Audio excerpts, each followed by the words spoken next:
Hello, I'm Alicia McFarland. A 36-year-old man has now been charged with murder following the disappearance of teenager Cheyenne Lee Tatnall in Tasmania. Human remains discovered during a search of the state's northeast this week are believed to be that of the 14-year-old who was last seen close to 3 months ago. Commander Kate Chambers says detectives have left no stone unturned in the search for answers. The level of commitment and dedication, the passion that I have seen in finding answers to this case has just been incredible. Lawyers for Tim Matheson have indicated he's set to plead guilty to a charge of sexual assault. The ex-partner of former Prime Minister Julia Gillard has had his case heard in a Melbourne court today. Proceedings have been adjourned until next month. The Prime Minister has returned from New Zealand, arriving in Brisbane today ahead of a meeting with the US Defence Secretary tomorrow. China's influence in the Pacific is set to be a talking point. Meantime, Anthony Albanese has weighed in on the 2026 Commonwealth Games saga, specifically the Gold Coast Mayor's push to host the event if the federal government helps financially. Well, I think if Tom Tate wants to hold the Commonwealth Games, he should fund it. We've made a substantial contribution to the Brisbane Olympics. Yeah.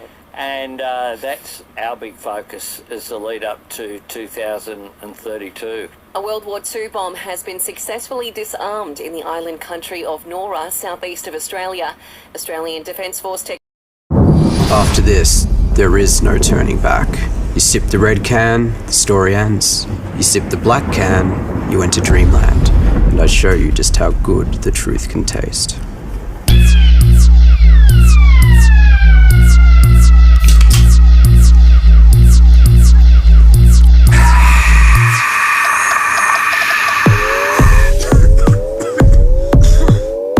Pepsi Max Taste Challenge. In sport, Port Adelaide will regain Byron Jones for Saturday's showdown against the Crows, having exited concussion protocols.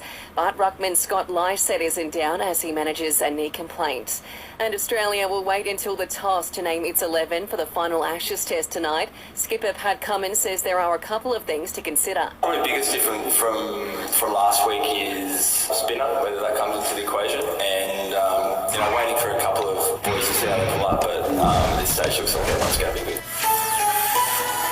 Selling the family home?